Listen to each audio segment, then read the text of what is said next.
Thank you for joining us in our discourse today on Pope Benedict, Life and Work and Legacy. Today we have with us Dr. Rudolf J. Siebert, Professor Emeritus from Western Michigan University, Department of Comparative Religion, where he taught for over 50 years. He's the founder and director of two international courses, one on the future of religion in Dubrovnik, Croatia, and the other on religion and civil society in Yalta, Ukraine, in the Crimea.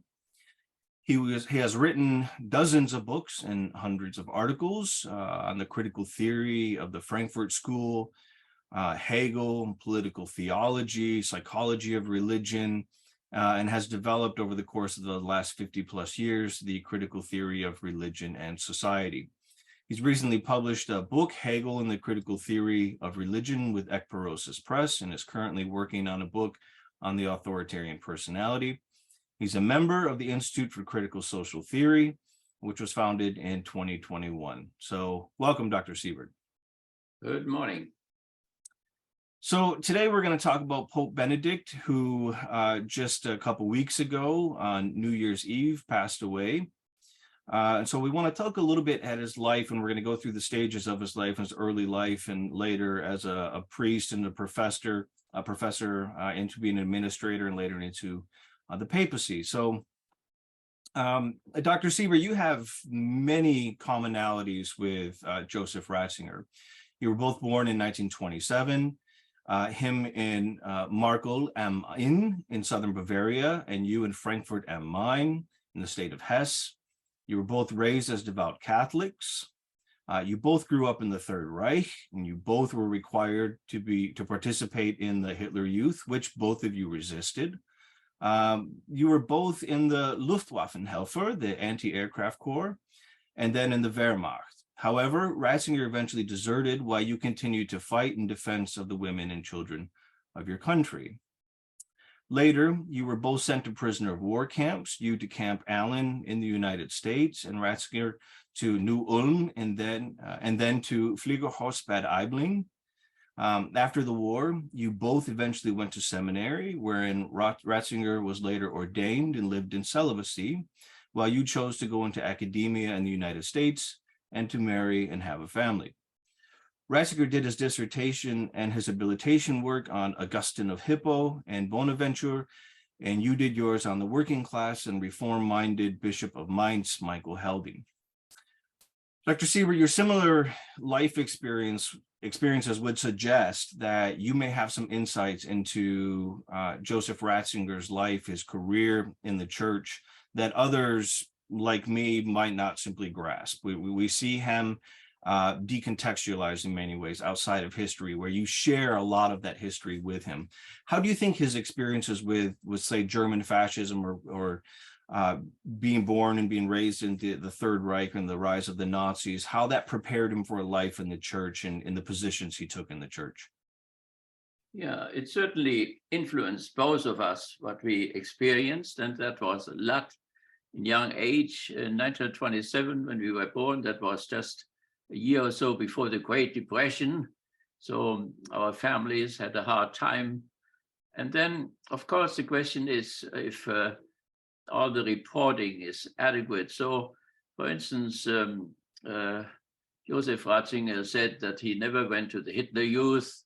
That's not possible. You were forced to go to the Hitler Youth. So if you did not appear, then the leader came or the police came. So that was obligatory. Every Wednesday and every Saturday you had to appear there. So, but of course, I think we both tried to get out of it as much as possible. So I had a good friend who was a leader even in the Hitler Youth, but he protected me. He put me into an office, and so I didn't have to go to the military exercises, and I didn't have to listen to the fascist lectures and so on. So this kind of protection I could get, and I tried to stay out as much as possible. But fundamentally, everybody had to go. Once I told my brother, a younger brother, my father had died from cancer, and I had to take care of him. He was 2 years younger, and I said, well, don't go to the Hitler Youth today. Do your Latin, that will help you in later life. They will not last very long. Well, my brother went to the Hitler Youth. He was very angry and said, my brother didn't let me go. He said, you will not last very long. Well, reaction was quite promptly. The governor of the state of Hessen right away cut my school money. And so I would have to stop with my humanistic high school, an elite high school with Latin and Greek and Hebrew, and I loved it. So on a power through joy trip, my mother on the Rhine River went to the director of a shoe factory who had replaced the Jewish owner. And she went to him and said, "Now I cannot pay for this. This is more expensive than my whole income," and so on. So he listened to her very quietly and then said, "We'll pay for it." So the fascist shoe factory paid what the fascist governor had to take away. But later on, when I had shut down 12 bombers who attacked Frankfurt, then I got it all back again. I was recognized as a patriotic person. So that was with the Hitler Youth, that one could not really avoid it.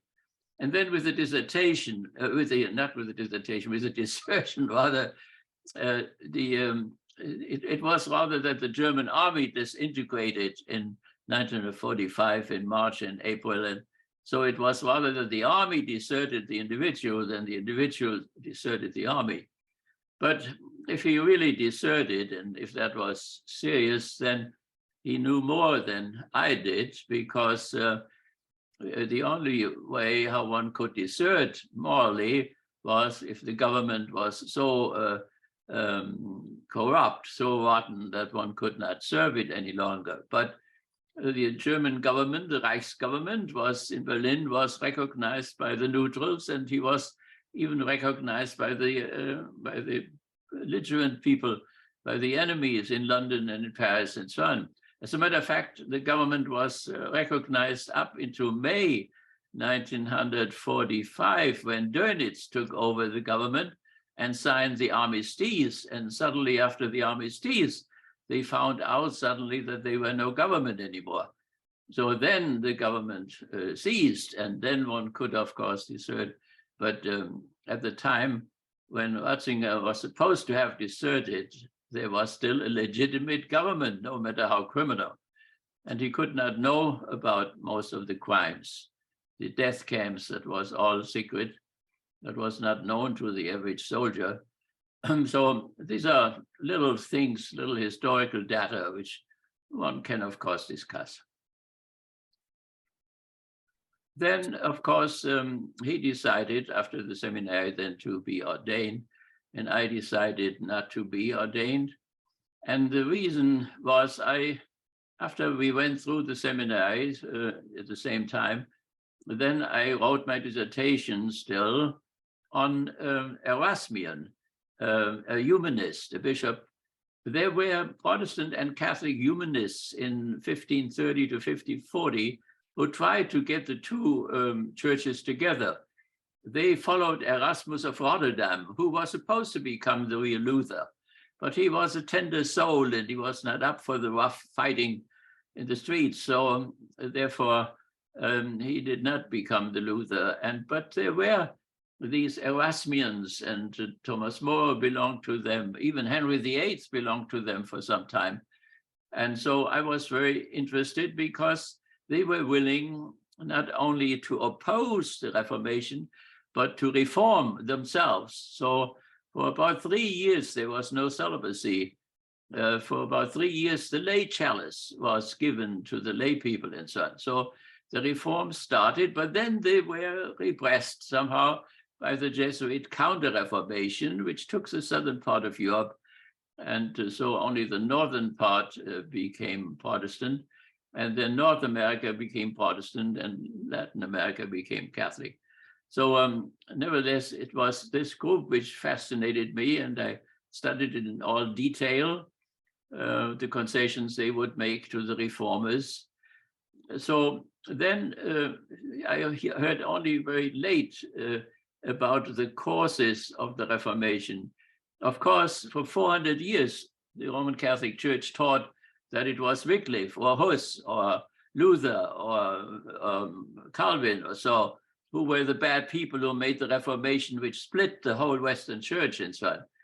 But it was my doctor father, Joseph Lotz, who the first time discovered that it was really the ruin of the church before the Reformation, which motivated all these reformers to do something about it and to stop it and so on.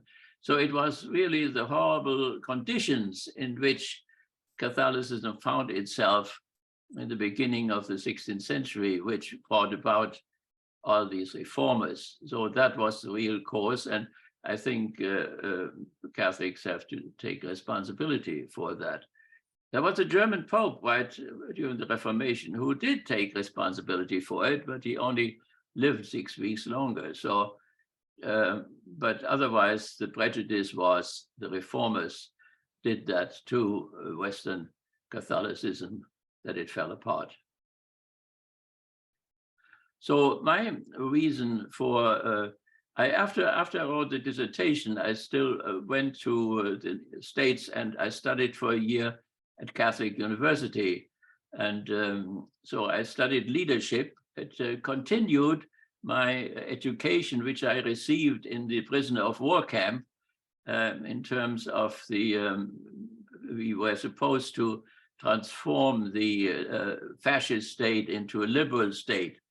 So motivated by the Frankfurt School and the New School in New York, the Roosevelt administration recognized that not all Germans had been Nazis. And so they chose 25,000 German prisoners and identified them as anti-Nazis out of 300,000. And they were educated. And I received that education. And then a few years later, that was reinforced by a study on leadership at Catholic University. So after that, I made the decision not to let myself be ordained. And I think the reason, to sum it all up, was the authoritarian character of the institution, and I could not see myself as one of those authoritarians in an authoritarian structure. And I had all my education since Camp Allen was in democracy, democratic states, democratic family, democratic civil society, and so on. So therefore, on this basis, I asked for my laicization and received it right away.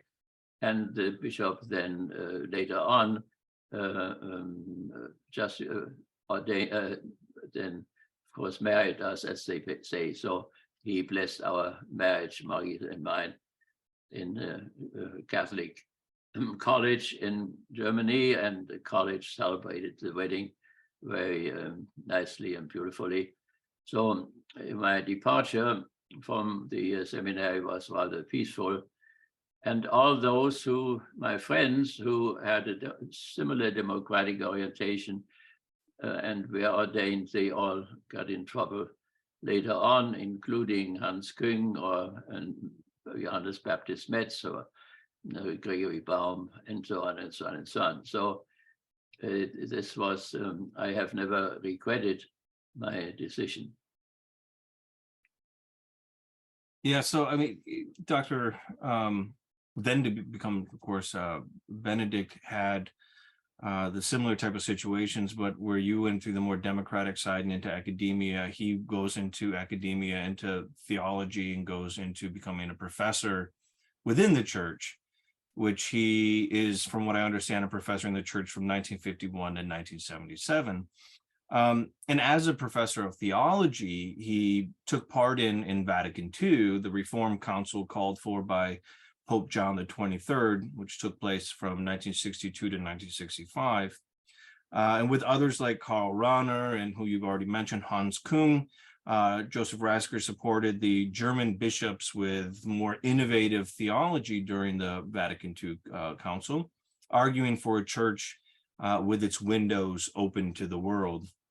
Yet Ratzinger seemed to change his mind about Vatican II soon after, especially when he was a professor at Tübingen, where he experienced the anti-war Third Youth Movement, often called the 1968 generation, who were calling for revolutionary change in Germany and the West in general, in many ways from a Marxian perspective or Marxist perspective. What about those experiences in Tübingen made Ratzinger sour on the liberal reforms? Was it because he was targeted by students for protest, as was Kung and Adorno and many others, or was there something in the Vatican liberal, quote unquote, liberal reforms that he really regretted?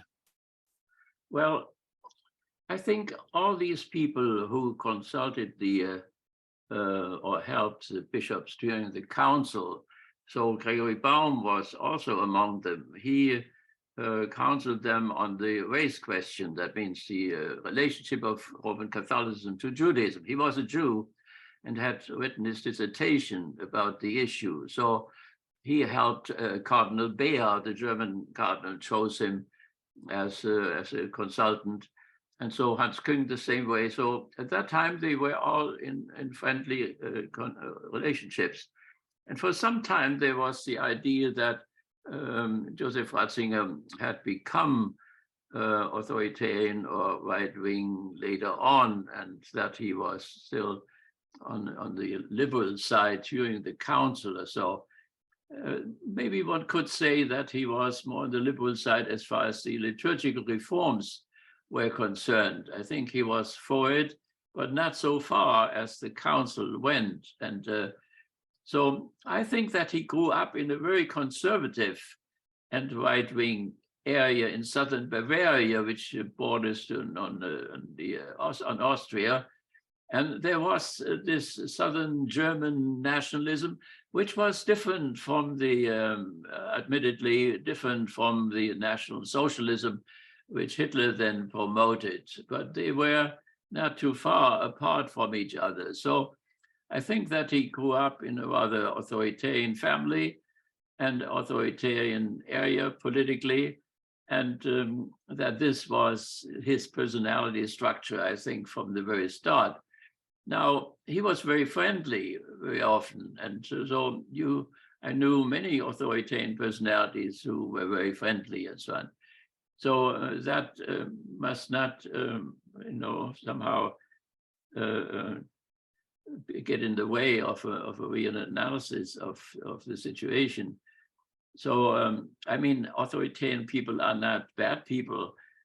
They want to rescue Europe. They want to rescue a Christian Europe. They want to rescue the Western civilization, and so on and so on. So, and I knew fascists, Nazis who had a rather human face.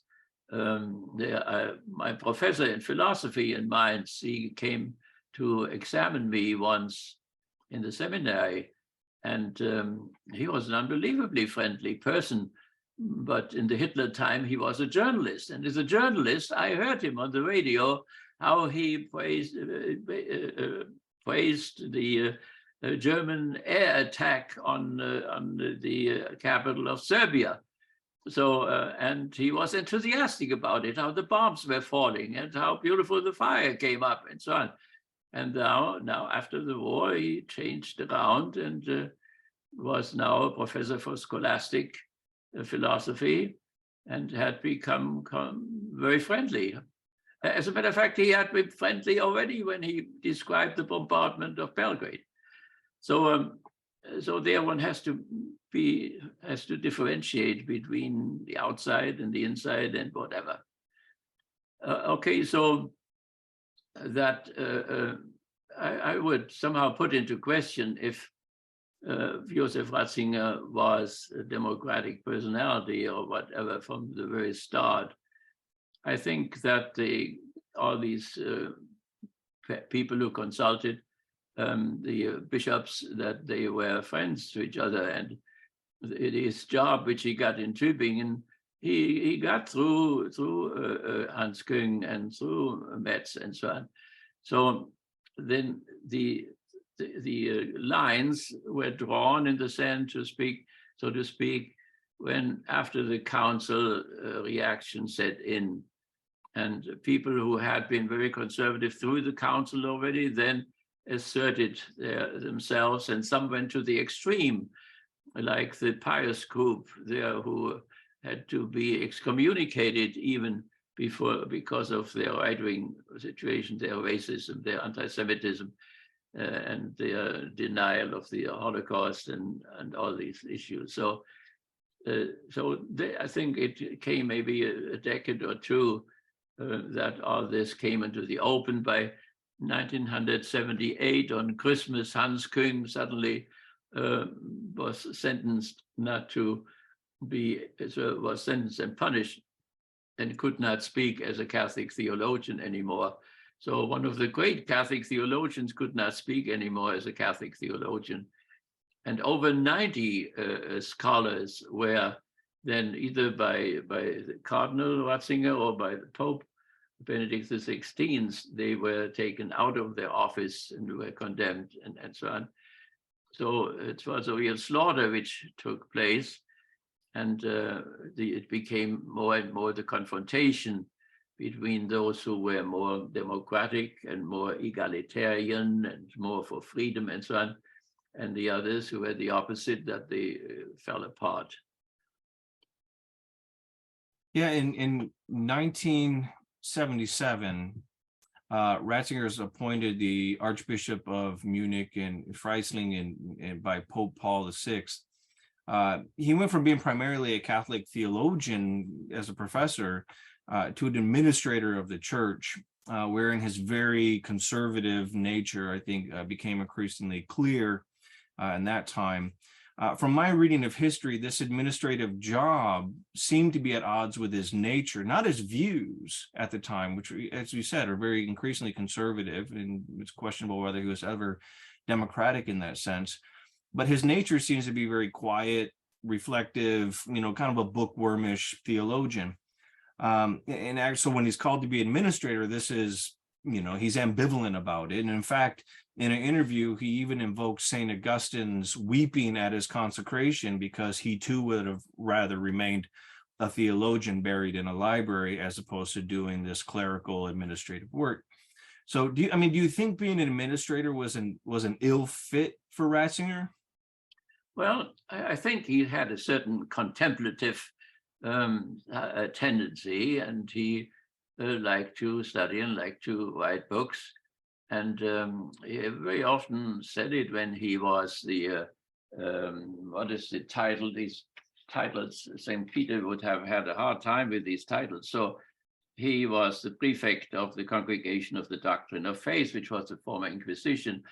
And so for a long time, and sometimes people asked him, if he wanted to retire or whatever. He said, yes, I want to retire. And twice I tried to retire, but I cannot go to the Pope and say I want to retire and want to write books or whatever. But in spite of these confessions against administration, I think he enjoyed it in a certain way.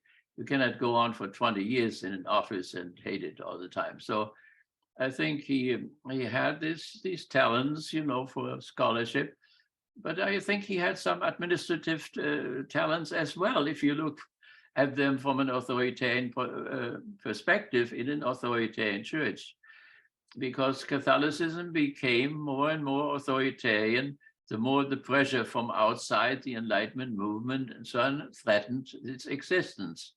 So there is even a justification why it became authoritarian. Democracy is harder to deal with when you are in a crisis situation. We see that now today, where people very often say democracy doesn't work and want to have an authoritarian fellow who becomes some kind of a magical helper who will solve all the problems. So, no, I think he had both qualities, and from an authoritarian personality point of view, he did a good job, you could say, even as inquisitor. And then also he had another function there, the president of the commission to draft the catechism of the Catholic Church, which came out later on. And there's an interesting thing that we had Father Harden here, a Jesuit, who was my predecessor at Western Michigan University. And he was a collaborator of President Ratzinger.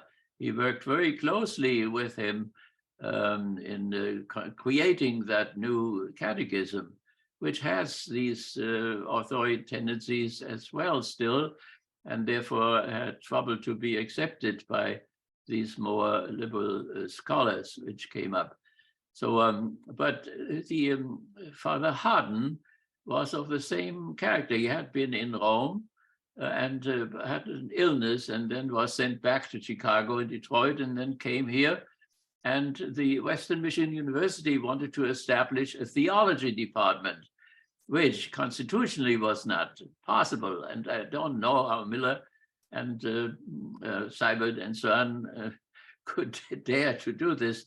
They were all Presbyterian, good Presbyterians, and they just tried. I cannot imagine that they didn't know. So therefore, there was a rabbi invited and Protestant scholars, and then Father Harden was the Catholic, the first Catholic priest ever hired by a state university. And so then I came. Father Harden went to the Jesuits in Baltimore, where I taught, and they thought I was a good fit for this job. And so he was the one who brought me here. But soon I discovered that we had difficulties and differences. There was a young priest from Holland who had some kind of a Mariology, which was not entirely orthodox. And so Father Harden right away went to Detroit and got the rights of an inquisitor and did the Inquisition when the young priest was being made ready for a brain operation here in the Porteous Hospital. And so the night before, he asked him all these painful questions which an inquisitor asks. And later on, I asked Father Harden, I said, how could you do that? The man was in this condition. Couldn't you wait a little bit and so on? And he started weeping. And I thought that he regretted deeply what he had done to his brother priest. But he did not weep because of that. He wept because the priest had shared his sufferings with a layman, and that was not supposed to happen. So this is an incident which shows what the authoritarian personality is like when it appears in the clergy and so on. So then Father Harden was let go by Western Michigan University, and it was a public scandal. It was on the newspapers in Detroit. And later on, Father Harden wrote that I had voted also against him, that he would not get tenure, and which was not true. And in the meantime, Father Harden is supposed to become canonized, become a saint of the Catholic Church in St. Louis diocese. And I wrote to the Jesuits that this, before he becomes holy, that they should correct this mistake, or that I had voted against him. In spite of the fact that I was not on the right as he was, I would not have voted against him because of that or whatever. So the reality was, first of all, it was unconstitutional. We have no theology departments in any state university. That is funny somehow, because the socialistic state of Slovenia, for instance, which is under socialistic government, but still has theology departments in all its universities. So somehow the American bourgeoisie is even further developed than some of these socialistic states. So, but nevertheless, it was, of course, very painful, because Father Harden was a very devoted teacher. He taught huge classes. He had written enough books, more than anybody else, to receive tenure, and he did not receive tenure. And he was used to bring his own successor into the university, that means me, and he did not know this, and I did not know that, and so on. And so that was somewhat a painful experience. So, but the Father Harden story shows somehow what this right-wing tendency in the Roman Catholic Church is like when it comes down to the diocesan level, or to the level of immediate operations. Yeah, and speaking about that time period, that's next section we want to go to is basically from 1981 to 2005, where in 1981, Pope John Paul II called Ratzinger to Rome. From what I understand, it took 3 times, and the third time was an order to serve as the prefect of the Congregation for the Doctrine of Faith, better known as the Roman Inquisition, as you talked about, which Ratzinger would serve until he was elected Pope in 2005.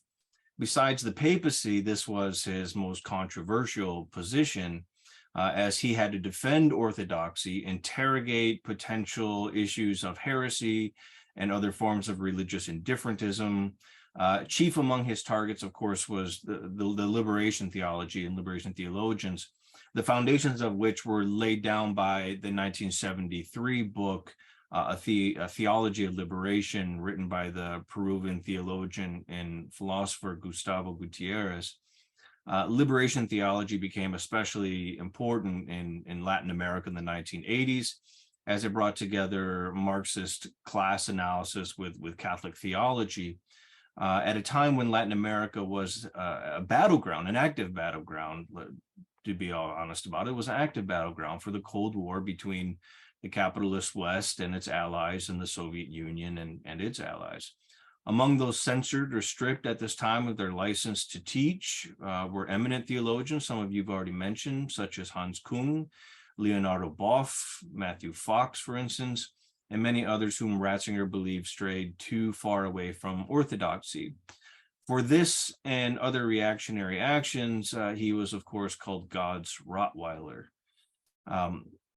As a Catholic intellectual, with a license to teach Catholic sacred theology, what was it like in the 1980s teaching about the horrors of what was happening in Latin America, predominantly by the US and its allies, against Catholic theologians or peasants, but oftentimes against nuns and priests, while at the same time being under the watchful eye of Joseph Ratzinger's Inquisition? So he was also called the Panzergeneral, which was, of course, unfair. And so we want to be just and loving as much as possible. Let me go back for a moment to the reasons which were given when he finally resigned from the papacy, which was unusual. It had not happened for over 500 years. And what were the reasons? Maybe that throws some light on what else he did there. So the reasons were given that he was old.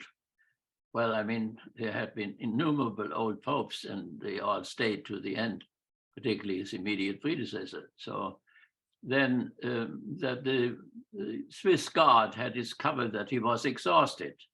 Well, I'm quite sure that a lot of popes had been exhausted before. And then the people suggested that he should get some help, and that some of his work should be done by others, as it has always happened. So, but that was not done. So what was it then, really? The bishops here, the conservative bishops, insist that it was old age, but I think it's not an adequate explanation. The explanation seems to be rather that the church has been in real crisis, not only since the Reformation, but particularly since the Enlightenment. So since the bourgeois Enlightenment of Voltaire and Rousseau, and the Marxist Enlightenment, of course, up from Marx up to Lenin, and then the Freudian Enlightenment with all the Freudians who followed.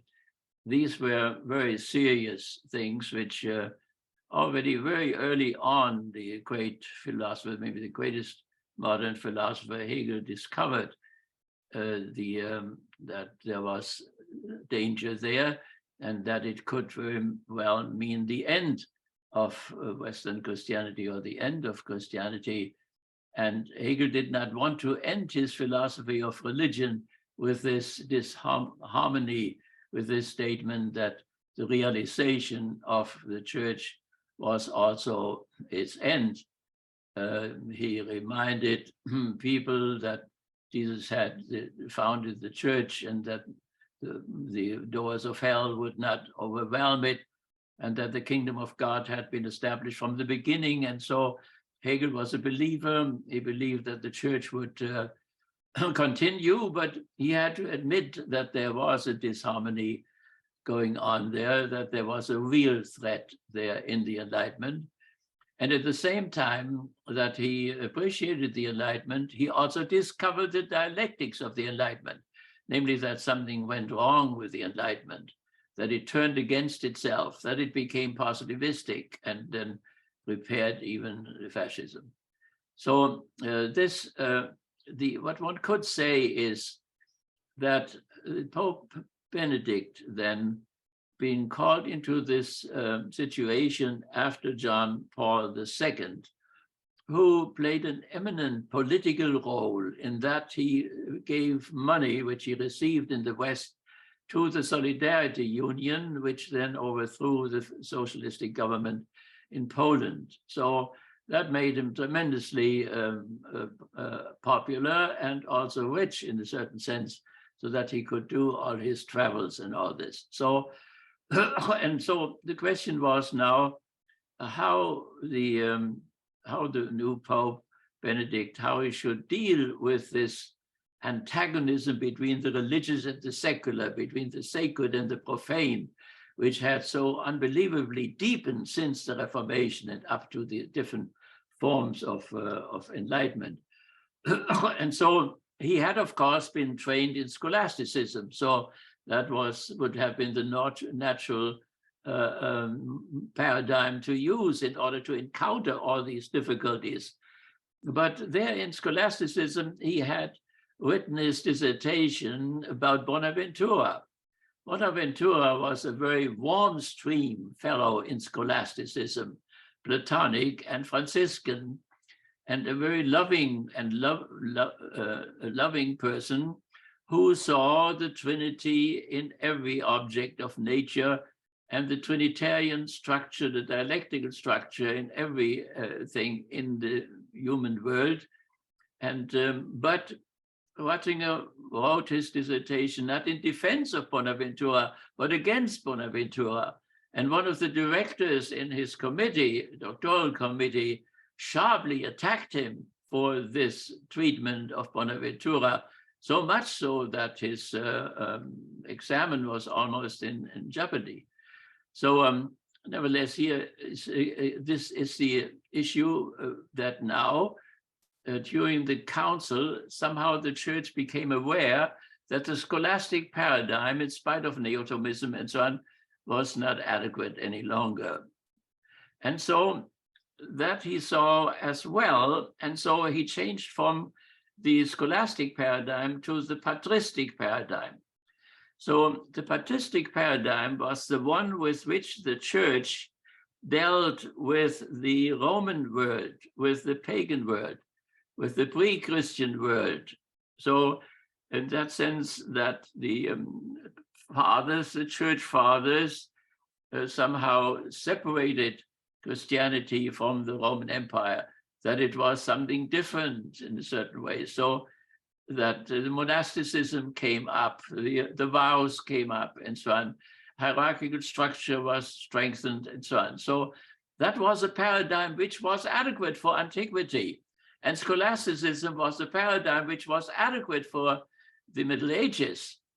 But neither of these two paradigms were adequate for modernity. That was the problem.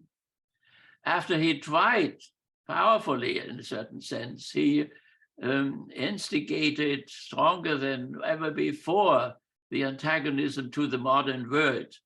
His predecessor had said that in the case of Galileo Galilei, that maybe the Inquisition was a little bit wrong too. But now he asserted again that the Inquisition was right and that Galileo was wrong and so on. So he was not invited anymore to speak at the university in Rome, in the state university. He was not allowed to speak there anymore. So he deepened the dichotomy between the world, in spite of the fact that the council had said the church should be open toward the modern world, should have discourse with the modern world. He did the exact opposite of it. So a fair deal would have been if he had said, well, of course, Galileo Galilei was 70 years old. He was a scientist. He was a little bit arrogant, and not only a little bit, probably a little bit too much arrogant. And he looked at the fathers of the Inquisition and said, you are children, you are naive, you know nothing, and so on. Well, that was not the right thing to provoke an authority. And the fathers of the Inquisition, of course, had also something in mind. It had been taught before, the heliocentric system. Copernicus went to a pope 70 years earlier and told the pope about the theory, and the pope accepted it. But in the 70 years now, the Reformation broke out, and the church was shaken to its foundations, and people became neurotic. So suddenly they could not accept anymore a theory which they had accepted 70 years earlier. But even if they knew somehow that it was true what Galileo said, they needed time. They needed time to prepare the people for turning everything upside down. The sun goes up and down in the Old Testament, the New Testament, and everywhere else. And suddenly somebody said that the earth turned instead. And so that was somewhat shocking. They were afraid that people would lose their faith or whatever, which they had to protect. The Inquisition, even such horrible things, one has to, historically, one has to look at it in a more adequate sense. The Inquisition had a good goal. It wanted to keep the church united. Jesus had predicted that if the church would not be united, it would threaten its truth. And so they wanted to unite it, but they used bad means for a good goal, in spite of the fact that they condemned such a behavior in theory. So, and so they invented even waterboarding, which then was inherited by the SS, and then was continued by the CIA, and then was stopped by Obama, but will still go on and be outsourced to Egypt and Romania. So these are dark, is a dark background, but it doesn't help when one plays out one against the other, but one has to try to understand both sides and their limitations and their morality or immorality or whatever, and say, okay, so Galileo should have behaved a little bit better. And finally, he won anyway. He got house arrest. They didn't torture, he was never tortured, but he was not martyr material like others. And so he was frightened of it, as everybody would be. So he had house arrest, but his daughter took his book with all the heresies in it, and it was published in Holland. So it came out anyway, and so on.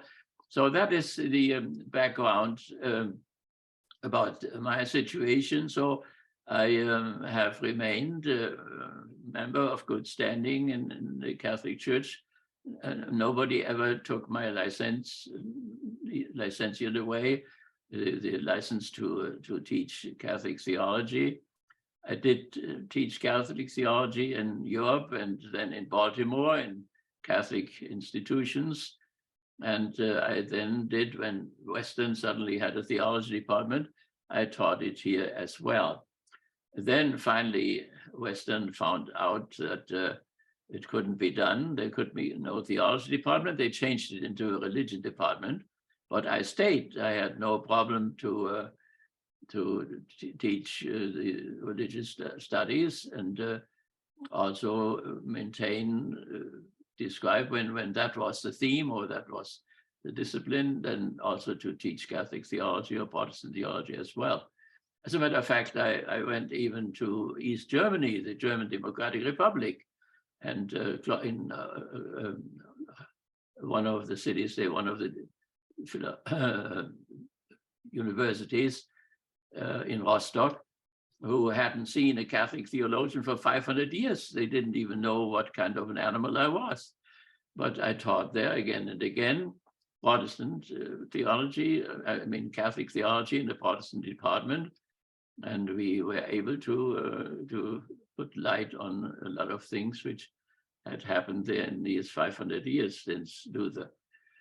So now, as far as the controls are concerned and so on, it happened once with the bishop, well, the first bishop of Kalamazoo, who was a very open man and belonged not exactly to the authoritarian type, and because of that had his own problems. And he invited even the faculty of Western Michigan University for a supper one day, and in order to show his openness and friendliness and so on. Unfortunately, then in the end, he said that he alone had the truth, and that didn't land very well. But at least he tried. And so we had many discussions with each other.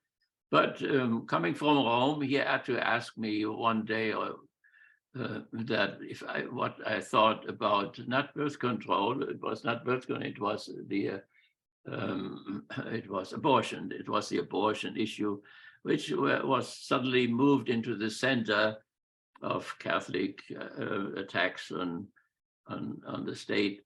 And so the bishop went to Father John, who was the head of the student parish on campus, and he refused. He refused to ask me, and he had always some problems with the bishop, and therefore volunteered in the army, became an army chaplain, and went to Vietnam even.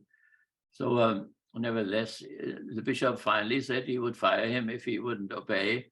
And so he did ask me and what I thought about abortion. And I said that I was against abortion, that I had 8 children and it didn't look like abortion. And but that the council had said that we should be open to the modern world and should have discourse with the modern world. So we should have discourse with the modern world about abortion.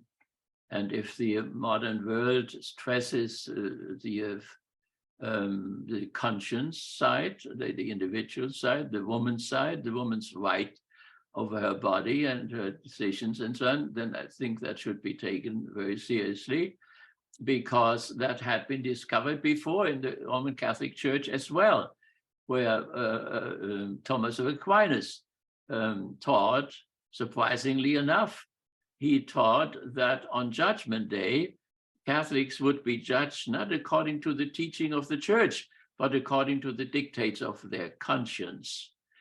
Thomas of Aquinas was 3 times condemned by the Inquisition before he was canonized as a saint. So but this was not taught very much, and still is not taught sufficiently. There is on one side the objective teaching, there's on the other side the individual and the individual's rationality and freedom and conscience, and both sides have to be seen. So I said, let's discuss with the modern world. And I personally was against abortion, but I was also against the criminalization of abortion, because before Roe versus Wade, it had been criminalized, and it was pushed in the underground, and the rich could go to Japan and to Sweden and to Norway and get their abortions, and the poor had to take clothes hangers and kill the embryo and themselves in the process.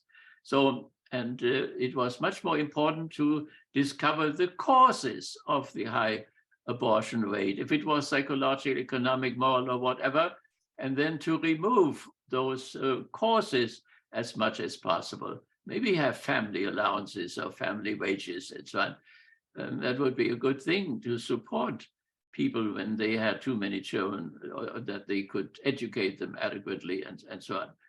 So nevertheless, so that was an incident, but the bishop, of course, here in this country had no right to ask that question, but I did not mind to answer him. And he was quiet, the bishop was quiet afterwards. He seemed to be satisfied. I never heard about it again. So in Germany, it would have been different because the Vatican had treaty with Mussolini, and the Vatican also had a treaty with Hitler, the Reichskonkordat, which today is still valid. And this Reichskonkordat allowed the Catholic Church to have religion teachers, to have theology in state institutions. And later on, they, of course, cheated with their own Reichskonkordat, but they continued to pay the priests. And the priests became army chaplains. Thousands of army chaplains marched with the 4 million Europeans into Russian territory and killed 26 million Russians and 6 million Jews and so on. So they were very loyal. The Bishop Wu was the director of my seminary and who married me later on. He had been an army chaplain there, and he was not supposed to fight, but he was sitting on the back of a tank.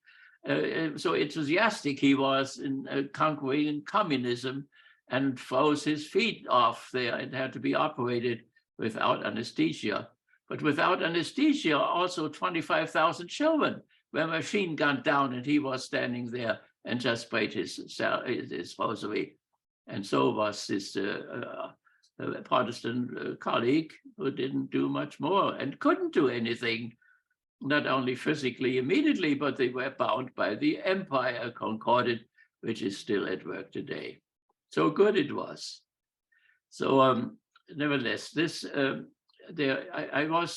didn't have any difficulties as such.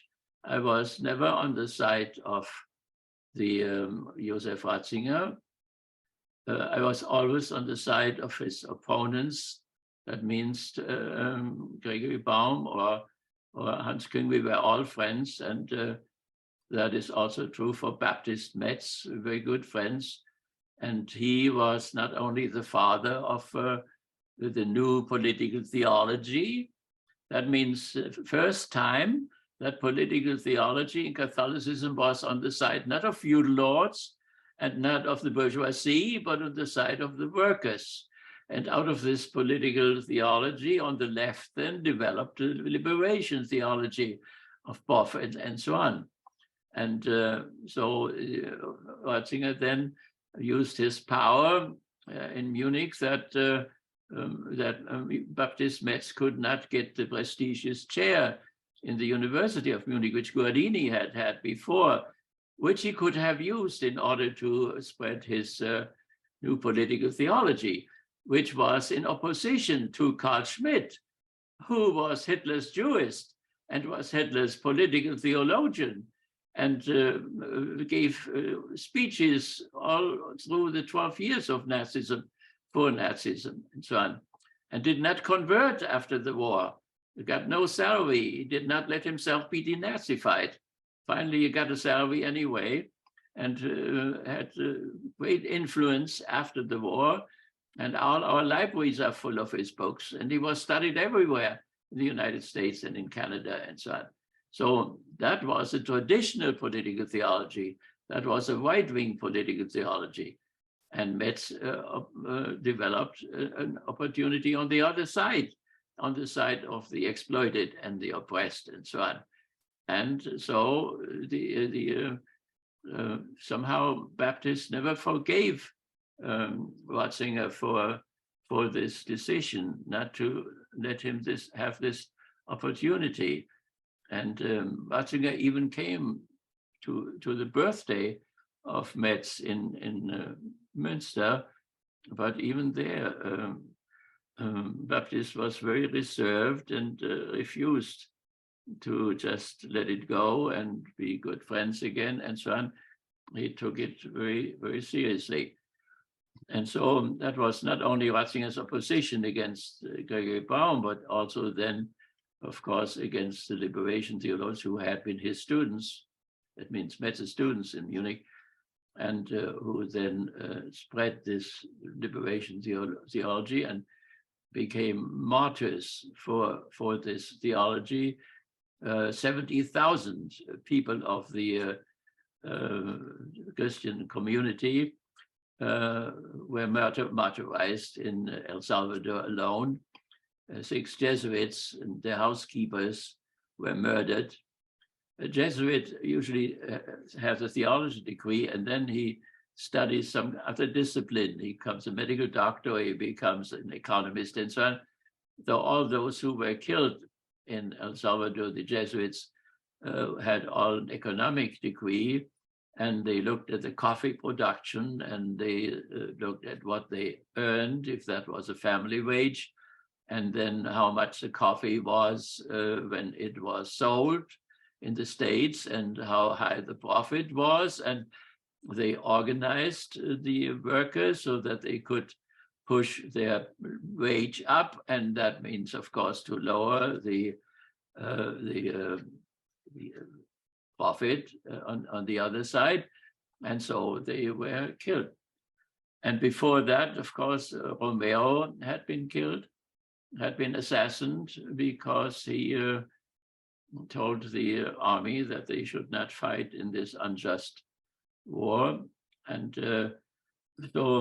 but that Romero finally, under Pope Francis, was then canonized, shows the shift, the strong shift which took place between the two papacies. So that was a good gesture, that the church was not on the side of the fascist state, but that it was rather on the side of the workers, on the side of the poor. And that was a new spirit which had taken place in the church. And of course, Francis was in the running already after the death of the previous Pope, John Paul II.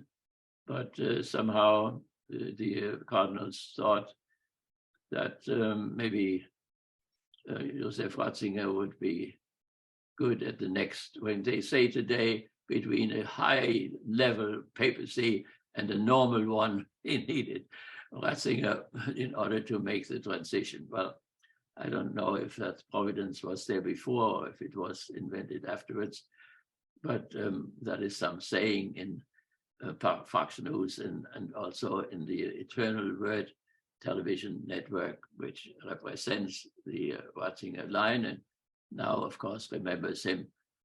By the way, also the Eternal Word station does good things, so its connection with Fox News is what makes it problematic, and it's propaganda on the right.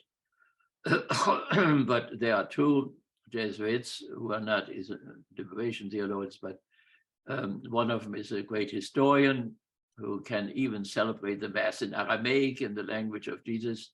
And the other one is a specialist in science and has learned the sciences all by heart. And some of his answers are adequate. And both are very learned and decent people.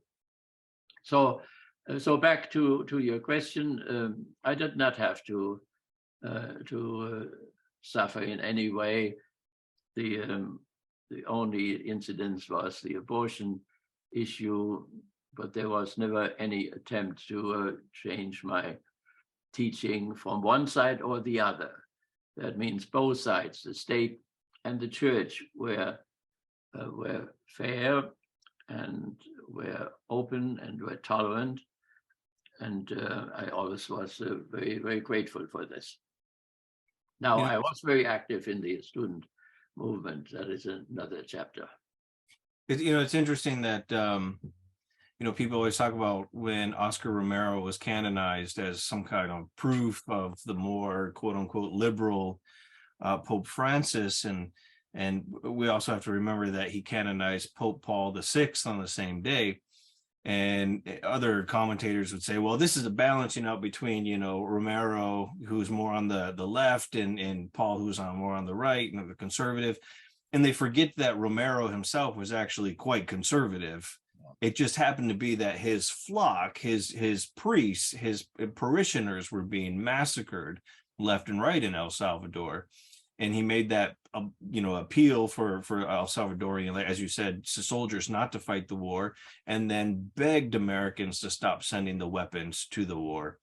I was there, and I believe it was just after I arrived in Rome, just after the canonization of those two, because the flags were still up on St. Peter's. But I want to move to the next topic within the grand, Let me just maybe add one thing to it, that Francis, of course, has his own black background or things he is sorry about. And so when his state became fascist, of course, then his liberation theologians among his Jesuit brothers even became threatened very much. And some of them charged him later on that he did not do enough in order to protect them. He celebrated the Mass with one of them in St. Georgen near Frankfurt, a Jesuit place, Jesuit college or university, and but he never did with the others, so they remained unreconciled. And so whatever he does today with China or other issues is somehow an attempt to make things good, which were done wrong at that time. And there I have to say, since I grew up for 12 years under fascism, one should never sit in judgment over those people who have become weak or did not act adequately or whatever, because the fascist system is an authoritarian system, and it's unbelievably brutal, and it can psychologically put great fear into people. And it needs great fortitude in order to resist this. So one must be adequate in one's judgment if one wants to do it, and see how unbelievably difficult it is for nonconformists in the system of any kind to resist it, or even to show displeasure with it or whatever. So there in Germany, they suffered all kinds of pressures from all sides. So that was no comparison what came later on. So therefore, if one talks about the past of the Pope or the past of or mayor or whatever, one must appreciate what it took for a bishop who was in the tradition to cooperate with right-wing governments and fascist states, suddenly to say that he will not go to the inauguration of the president or the head of the Arena party, the fascist party, and so on. I had two nuns who were in my class in Maryknoll, where I taught every summer, and both of them were among the 5 nuns who were raped and robbed and killed in El Salvador. And they were beautiful, beautiful women. My task there was to tell them what socialism is, because nobody in the States knows what socialism is, so that they would be prepared when they go into the missions down there. And so I did this every summer, and in Catholicism and socialism and so on. And then, interesting enough, when they came back again, the Maryknoll order wanted them to go back to their families and to stay with their families and make contact with their families again and so on. But then after they had been with their families for 3 days, they all left again, because the families didn't understand what they were telling them about El Salvador or other states in Central America. And so they didn't feel good anymore at home, and so they left right away again and went back into the mission. So, and I tried both, and it was very difficult to make the sisters aware of socialism there, and then it was almost impossible to help the sisters to tell their story at home, because they were simply not believed because of the propaganda shield under which they find themselves all the time. Yeah, last question on this part of his life. Late in his time as the prefect for the Congregation for the Doctrine of the Faith, Ratzinger engaged in a pretty famous discourse with Jürgen Habermas about relativism, the Christian nature of Europe, the future of Islam in Europe, and as well as his reservations about this.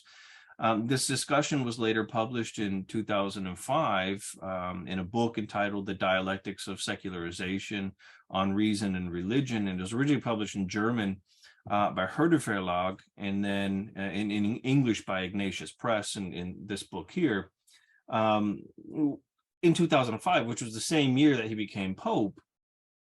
What came out of this discourse? Is it fruitful for someone like Habermas, who claims to be religiously unmusical, as he says, to engage with someone who's that high in the Catholic institution, in this case, the prefect, Ratzinger? What came out of this? Well, I think not much came out of it, but the Habermas has written now the book, and it ends up with a certain openness of the critical theory to which he belongs, of the Frankfurt School, and openness toward the religious side. So there was a change on the Marxist side and so on too. But I found out about it also in Croatia and also in Crimea and so on, that the Marxists had become more open for religion and for the possibility how it could possibly survive in classes or in a free society.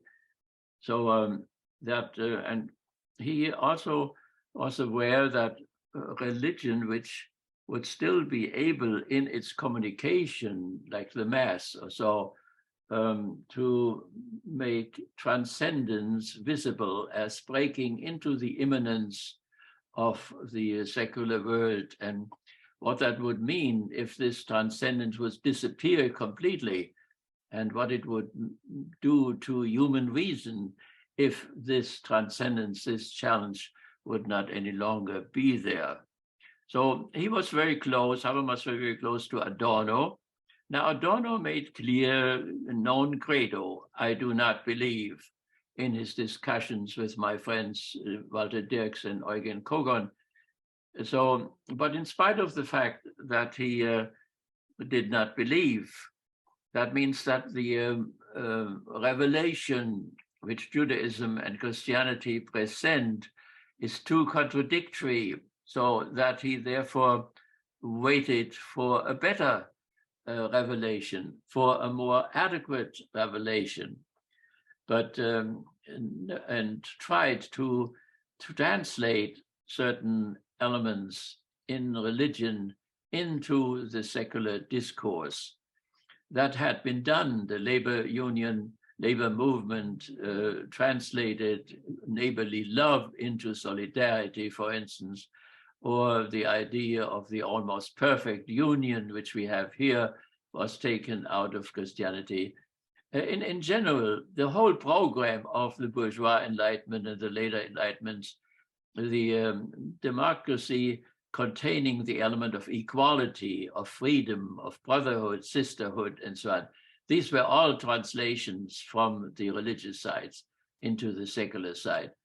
And so also Marcuse was asked by his students in the German Democratic Republic if religion would still be there in the free society, in the class of society.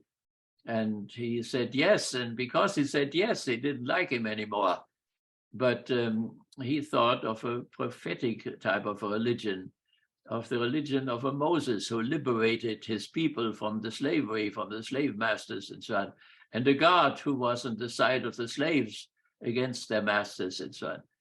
So this revolutionary turnaround and so on, that such a religion would certainly still be present also in the free society, because it will have its own dialectic to fall back again where it came from, and there it was, these revolutionary elements were necessary. So, and he then left the German Democratic Republic and went to the German Federal Republic, to Tübingen, where he died.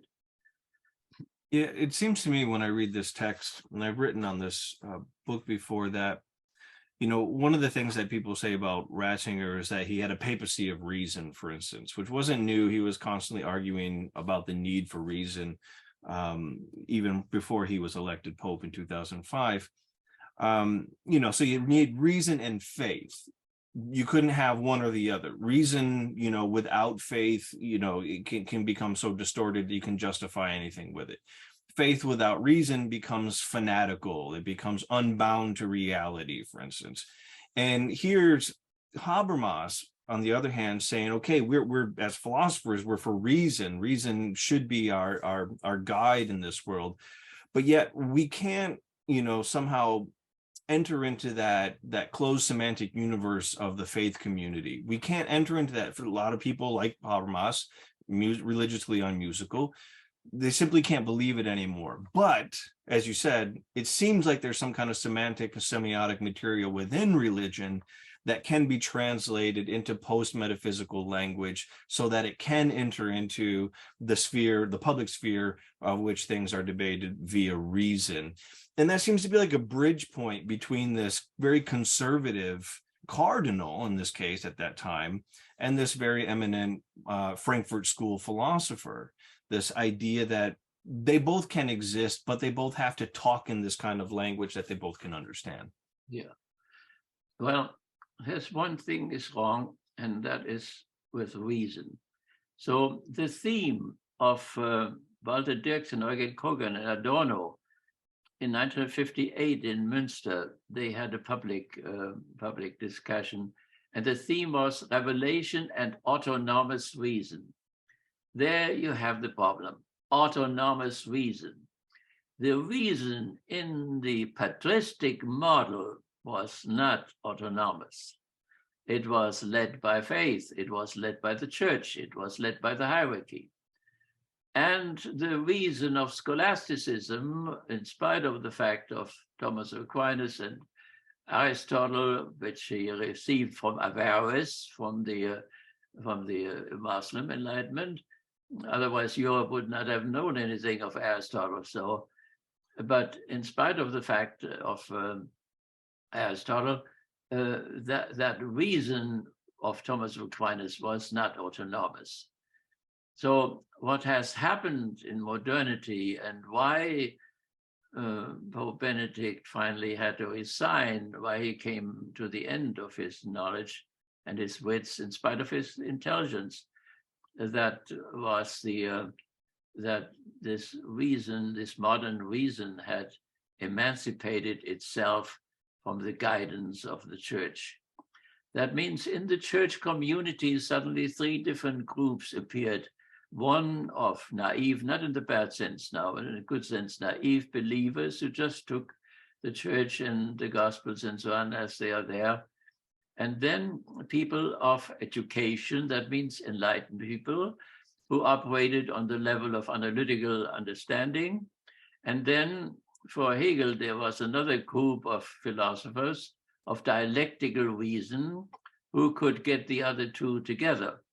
But the whole issue of reason now is what is misunderstood. So when Pope Benedict talks about reason, he means that reason which is obedient to faith, which is obedient to the church teaching office, the magisterium, and so on. But that modern reason has separated from itself. It reflects upon itself. It reflects on its own autonomy. And it also reflects on its own dialectics, namely its own weakness, its own finitude, and so on. It does not set up itself as something divine or whatever, but it sets itself up as a weak human capacity which does what it can do with the weak forces and energies it has. So here, when Pope Benedict looked through the patristic paradigm, scholastic paradigm, and then looked at what Habermas thought or Adorno thought about reason, then there was somehow a lack of connection between the two sides. Yeah, so moving on to Ratzinger's papacy from 2005 to 2013, he was elected Pope on April 19th, 2005, and took the name Benedict XVI in honor of Benedict XV, who guided the church during World War I, and also in Benedict of Nursia, the patron saint of Europe. The latter, according to Ratzinger, to evoke the Christian roots of Europe, Benedict being the patron saint of all Europe. Often called the Panzer Pope at this time, as you had mentioned before, his papacy is marked by numerous controversies. And I think, right now with his death being so recent, all the shows are talking about, the greatness of the Pope, his theology that he left behind, where he guided the church in times of trouble and things like that. But it's understandable that people want to do that, for someone who recently passed away. But it's also the case that as dialecticians, we have to see the night side of Benedict and where he was very controversial. So one of the things I remember, I was in one of your courses at the time, was the restoration of 4 formerly excommunicated Holocaust-denying bishops in 2009. The men all belonged to the Society of St. Pius X, which was founded in 1970 as an ultra-traditionalist protest against the Second Vatican Council.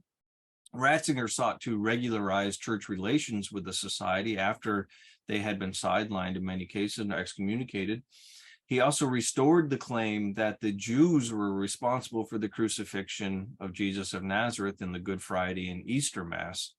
That was, I remember them getting in a lot of trouble. There was a lot of critique of him for trying to regularize those who were on the far right and bring them back into the fold, especially when they had positions on the Holocaust. And in interviews with some of these priests or these bishops at the time, when they asked them about the Holocaust, had they changed their mind on it, they still did not believe the Holocaust happened, yet they had been brought back into the church by Ratzinger.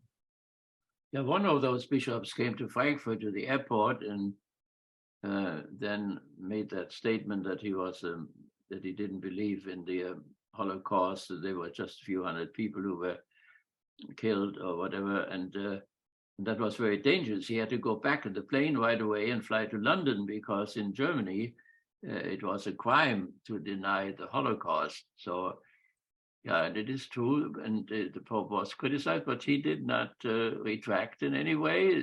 They were integrated back into the Roman Catholic Church. They were not excommunicated any longer. On the other hand, there were 90 people, 90 theologians who were critical of him, and none of them was taken back. The Hans Küng never was allowed to teach as a Catholic theologian again, and so on. And the Gregory Baum was excommunicated, and the liberation theologian, the father of the liberation theology, Metz, he got along somehow, but there were tensions all the time, and he, in any case, did not get to the chair, which was necessary in order to spread the new political theology against Carl Schmitt, who became more and more popular all the time in the Restoration period, the Adenauer Restoration period.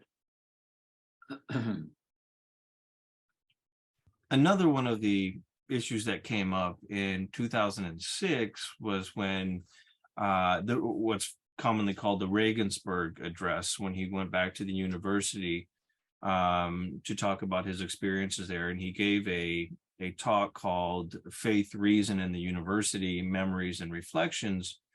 And there he quotes it was a Byzantine individual, I think it was a Byzantine ruler, who said something about, show me what Islam has ever brought to the world, and I'll show you a faith that is essentially spread by the sword.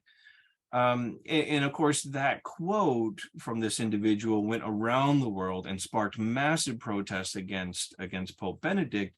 And I don't think anybody bothered to really read the address or to listen to what he was trying to say, because I think his main point there was the danger of de-Hellenization, the danger of even if it's not autonomous reason, just the danger of excommunicating reason from faith. And that was some way of explaining in 2006, when he gave this address, how religion can become violent, become fanatical, can become pathological when it's not in some kind of ways interrogated by faith, even if not, or by reason, even if not by autonomous reason. What are your thoughts on that? Do you remember that happening? Yeah. I think the Pope wanted to continue the tradition, to be open for Judaism and to be open to Islam, for the Abrahamic religions. And I could not think that he would continue old prejudices against Islam, that they were violent or that they were fanatic or whatever. I think that is definitely a misunderstanding of him. But his attack was against modernity. One could say, that Islam is closer to the bourgeois Enlightenment than Christianity is, but I think the Pope was not aware of that issue. So I don't think that he was opposed to or participated in the general prejudices now in Europe because of all this immigration and so on. I don't think that he would play along with this. He had some open things, of course, for modernity. He was for the environmental issues. He gave a speech for environmentalism in the German parliament. So he had some openings, but the overall general issue was against modernity, and the Hellenization is, of course, also a part of this modernity, to move away from Aristotle, move away from Plato. Even Bertolt Brecht there moved away from Aristotle in terms of art or so. And that is Athens is very important for Catholicism, as is Jerusalem. And Jerusalem and Athens and Rome are the three pillars on which Roman Catholicism is based. And he was certainly for preservation of all three pillars in the church. So in the form of scholasticism and in the form of patristics. Yeah, and soon after that controversy, he went to Turkey and visited the religious authorities of Turkey, and they had very fruitful conversations together. And it reminded me of when St. Francis went to Damietta in Egypt and talked to the Sultan Malik of Kamo. They had problems with the world, but they spoke the same theological language. And it didn't appear to me at that time, or even now looking back at it, that he was engaged in some kind of public relations or whatnot. But he also said in conversation with, Catholicism and Judaism, that we can't cover up our differences. We have to be honest. We disagree on these things, but, we want to focus on the commonalities and be brotherly and sisterly and love each other. But we also have to be honest about where we disagree. And I think he was very much that way with Islam, with the Muslim world. But hopefully, well, at least at that time, I don't think a lot of people wanted to hear that, or at least it was politicized as part of the clash of civilization narrative, that now this German Panzer Pope is attacking the Islamic world, like Jyllands-Posten in Denmark with their cartoons of Muhammad and things like that. And that was kind of brought into that discourse, what he said, when I don't think that was his point at all. Yeah, but as an authoritarian personality, of course, he stresses the differences as well. And people may feel sometimes, maybe when they are friendly, that they are not so pushing on exclusion. It's a matter, the authoritarian personality is exclusive. The democratic personality is inclusive. So it is possible that an authoritarian personality is distrusted because of its general tendency toward exclusion, toward differentiation, toward otherness. These are the others and so on. But let's say for a moment that he was honest, and I have no doubt that he should not have been honest, that he wants to have a good relationship to the other Abrahamic religions, as long as one does not include them in any way, as long as the difference is emphasized as well. Yeah, and that kind of ties into the last of the questions. Well, I got a couple more questions, but of the papacy portion, and that is his throughout his writings in the last few decades, he talks a lot about the dictatorship of relativism. That, you know, somehow modern society, specifically Europe, Western culture, Western society, is now under the spell of relativism, where there is no truth anymore. You know, there are these little protocol sentences, little facts that we've talked about, you know, this is south, this is north, this is night, this is day, those facts or whatever, but there's no ultimate truth anymore. Everything is relative. And he saw that as a new form of dictatorship, a new authoritarian ideology where truth has to be defended, have to be rescued. But of course, it comes down to whose truth, as always. And so I think he had that in common with people, other religious voices, whether in the Muslim world or in the Jewish world, that are also critics of modernity, that they see relativism as a problem. Because with relativism, you can simply say, going back to his life or your early life in the Third Reich, that, you know, it's whether life is worth living is relative to what tribe you come from, what race you are, right? Things like that.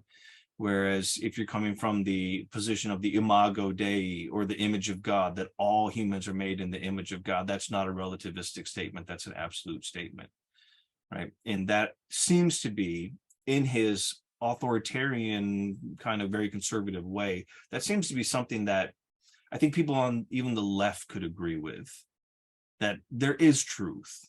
We're not in this Trumpian post-truth world, even though people like to think we are. Truth still remains. I think for me, that's something I can still agree with them, even if I can't agree with them on all of his truth claims.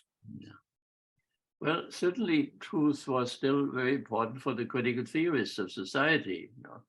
So they formulated it negatively. So they were fighting against the untruth. That means they de-ideologized. They defined ideology as false consciousness, as cover up of particular economic interests, or simply as the untruth. So for them, the truth was important. But so the question is, what is the content of that absolute truth, which Ratzinger stood up for? And very often people are formalistic and emphasize the form, truth, and never say anything about the content. I think the content of Ratzinger's truth was the God who was reconciled with himself and with nature and with the human world through the sacrifice of Christ. And through that sacrifice of Christ, man's sin was forgiven and he could be resurrected from the dead and so on. So that was the absolute truth. Now, there is, of course, a lot of people who cannot accept this, but one could also see to what extent, for instance, the Abrahamic religions have that in common or do not have that in common. The one God is in common to all of them, all three of them. So otherwise we have in the Eastern religions, it's more pantheistic, but this oneness element is there too. So, if one would emphasize content more, I think that people don't talk about the content because then it becomes really problematic. If they remain formal, and that's a general bourgeois formalism, if you remain formal, you can't get through everything. So it gets really problematic when the content comes up, what that really means, that God is reconciled with himself. That presupposes a dichotomy. And Jacob Böhme talks about Lucifer as the predecessor of the Logos, where it becomes very clear the antagonism between, but you have it in Also in John, in the first chapter, there is God on one side, and then there is the Logos, or there is Son, and there's a Father, and there's the Son, and so on. It is this antagonism which is reconciled, and at the same time also the God and nature are reconciled, and the human world, but in such a way that human beings as individuals and even as whole nations have to elevate themselves to that reconciled God. That is the task of world history and so on. So for many people, that may simply be too optimistic, like Schopenhauer. Schopenhauer would talk about the cursed optimism of Hegel and other Christians and so on. So, but whatever, this is the issue now. If one talks about the dictatorship of relativism, that means everything goes and everything is flattened out, and there are no distinctions between good and evil anymore, and truth and untruth and so on. I mean, there is some justification, of course, for that. So there are modern people who are critical of modernism. There are enlighteners who are critical of the dialectic of enlightenment. If something has gone wrong with Christianity, something has gone wrong with the Enlightenment as well. It was not Freud's intention to have a type of oversexed type of society or whatever. Fromm was a very moral and strict person and so on. So what the Enlighteners wanted and what became of the Enlightenment may very often not be the same. So on both sides, I think it is good to be not only critical of the other, not only listen to the criticism of the other, but also be critical of themselves in the process. So reason, autonomous reason, has also at the same time to be critical of itself, but also faith has to be critical of itself as well. And you wrote that beautiful Festschrift there, where the title indicates that religion criticizes the world, but the world also criticizes religion, and rightly so, and that this discourse must be carried on. Critique of religion and religion's critique. Right. Yeah, it has to go both ways and try to understand both ways. I mean, once you get stuck in one side and only criticize the other, it becomes pathological, becomes distortive. We should see them both. So here, the last question. Ratzinger or Benedict XVI's retirement from the papacy is the first in approximately 600 years, at least since Pope Gregory the 12th, who retired in 1415, and he did so to end the Western Schism. This retirement was praised by some as innovative, as something that probably should set a precedent for future popes, and it was criticized by others, especially in Germany, where I remember the phrase when it happened back in 2013, that it appeared that he climbed down from the cross, that this was what he was supposed to bear until his demise, but yet he climbed down from it.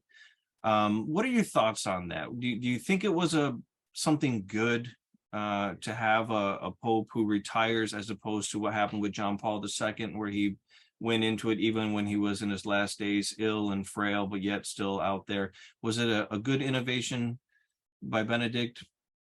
I think somehow Pope Francis has already signed his resignation papers from the very start.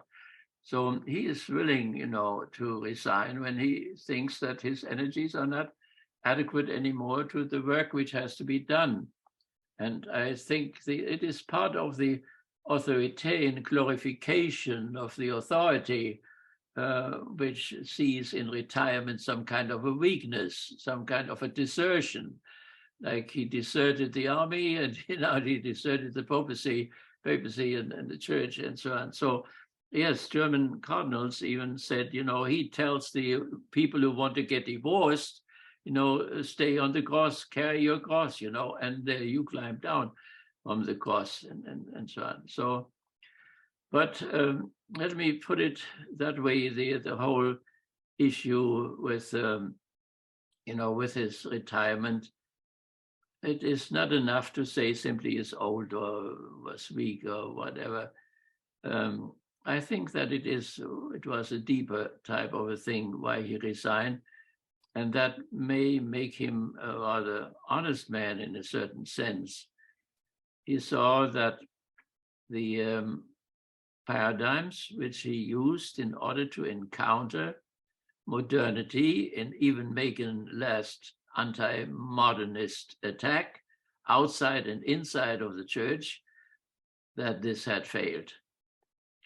And the question is then, if not patristic, if not scholastic, what then? Is there not anything? And there I always suggest, and I'm not alone, Karl Barth would suggest as well. Karl Barth thought that Hegel would be the new Thomas of Aquinas of the Protestants. And I always think that Hegel could be also the new Thomas of Aquinas for the modern people. So that means to accept the help of what was called German idealism or transcendentalism here with Emerson and so on. These people did make a serious attempt to rescue Christianity from the powers of enlightenment and also from the dialectic of enlightenment. That means like fascism and so on.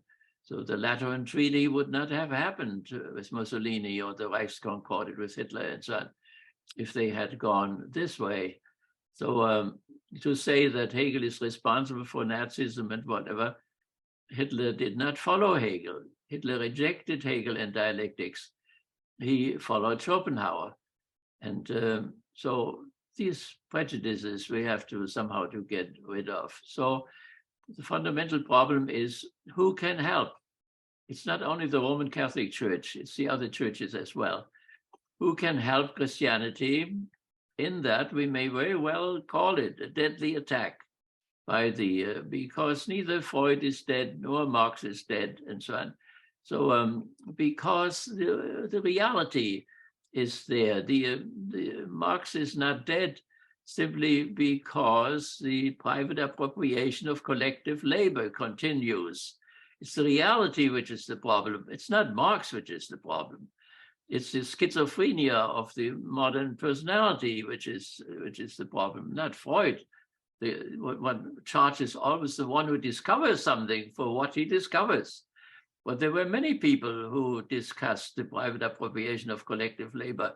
That was Adam Smith too, and Malthus and so on. They all were concerned with this. So the question is, how can the Christians find a paradigm which enables them adequately to understand what modernity is, and post-modernity now coming, and then to cooperate with it, to find ways to reconcile themselves with it without betraying what they call the truth, and recognize whatever truth there may be on the other side. So the issue, let's see, of the three vows of chastity, poverty, and obedience, and so on. That was great in patristic, was great in scholastics, and so on. But modern people have shifted, and they think not any longer that celibacy is holier than marriage. They think that marriage is the real ethical thing. Marriage and family and children and family love and so on. If I, for instance, had decided for ordination, it would have meant that my 8 children would never have been born. It would mean that I would not have had 14 grandchildren, or now the 6 great-grandchildren, and so on. So there is a decisive shift that the very well marriage or family and so on may be the moral thing to do. The Enlightener thought that celibacy was unnatural. The idealists did not think it was unnatural, but they thought it was unethical. So, and that is something seriously to be considered. The other thing is also with poverty. The modernity means not poverty any longer, but an active life of production and so on and so on. And with obedience, not blind obedience any longer to the abbot or so, but as Hitler liked it very much, so but obedience in freedom. That means the free subjectivity out of its own rational convictions accepts something and is obedient to it. So if the state is rational in saying you should have a mask or whatever, then it is good for a free person to obey these laws of the state and so on. So these are more modern things where modernity separated itself more and more from the Middle Ages and antiquity, including the de-Hellenization problem that is part of it. So I would say so that the German idealism from Kant through Fichte and Schelling to Hegel. When I studied theology, there was only one professor who knew Kant and taught it in moral theology of all of them, and he was the most enlightened one. So, but all the others had no clue. So, but our philosophy department here at Western was the same issue. They had only one Kantian who was at the same time a postal worker, and they just hired him on the side. So, so there is help out there, and what is called German idealism, or also the Marxist tradition or the Freudian tradition, the hatefulness which one finds not only in Fox News, but also in the Eternal Word and so on, the continual hatefulness against everything what is Marxist or whatever. It is simply blind. This hate is blinding people, and it has had so much bad effects. The whole thing why Christianity, Protestant and Catholics, marched with fascism into Russia and so on, was their fear of communism, was their fear of Marxism. Their fear of Marxism drove them into the arms of fascism and does it again. So therefore, it is, I think that in this dilemma now, not having an adequate paradigm, which drove the Pope into early retirement, so that he was only 8 years Pope and 10 years in retirement and so on. That was decisive, but I think it could mean that we honor him in that too. If he really saw that these paradigms did not fit anymore and he had no new one to refer to, then it was the honest thing to do to resign. And that could then really be seen as something honorable. All right. That was an excellent discourse today about this issue of Pope Benedict XVI. I think his pontificate, even though it was, as you said, short, he had a longer retirement than he did in the papacy, that it'll be not necessarily transformative, but it will be consequential in many ways. And so I think that's one of the things we'll have to do I'm a amateur Vatican watcher. You know, I go to Rome often, and you are very good. The history of the popes is always fascinating to me. So I'll continue to do this work, no doubt. So thank you very much for this wonderful discourse, Dr. Siebert. You're welcome.